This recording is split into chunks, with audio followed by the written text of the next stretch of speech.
சென்னை தடகவின் சிறப்பு பொதுக்குழு நவம்பர் 5ஆம் தேதி மாமல்லபுரத்தில் நடைபெறும் என அக்கட்சித் தலைவர் விஜய் அறிவிப்பு வெளியிட்டுள்ளார். அவரது அறிக்கையில், என் நெஞ்சில் குடியிருக்கும் தோழர்களுக்கு வணக்கம். நம் அரசியல் பயணத்தில் அர்த்தம் பொதிந்த அமைதிக்குப் பிறகு உங்களோடு பேசவும் உங்களை அழைக்கவுமான ஒரு கடிதம் இது. சூழ்ச்சியாளர்கள், சூதுமதியாளர்கள் துச்சமாக எண்ணி நம்மை தூறு செய்த போதினும் அச்சமின்றி அத்தனையையும் உடை தெரிந்துவிட்டு நம் அன்னை தமிழ்நாட்டு மக்களுக்காக ஆர்த்தழ வேண்டிய தருணம் இது.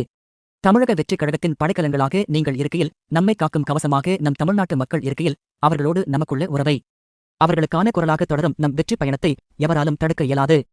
இதை நாம் சொல்ல வேண்டியதே இல்லை. கடந்த ஒரு மாத காலமாக தமிழக மக்களே இதை மௌன சாட்சியாக உலகிற்கு உரைத்துக் கொண்டிருக்கின்றனர்.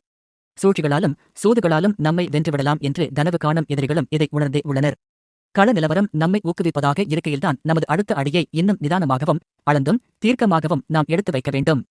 இத்தகைய சூழலில் கழகத்தின் அடுத்த கட்ட தொடர் நிகழ்வுகள் மற்றும் செயல்பாடுகள் குறித்து விவாதிக்க வேண்டும். ஆகவே இவை குறித்து முடிவுகள் எடுக்கும் பொருட்டு கழகத்தின் இதயமான பொதுக்குழுவின் சிறப்பு கூட்டத்தை கூட்ட முடிவு செய்துள்ளோம்.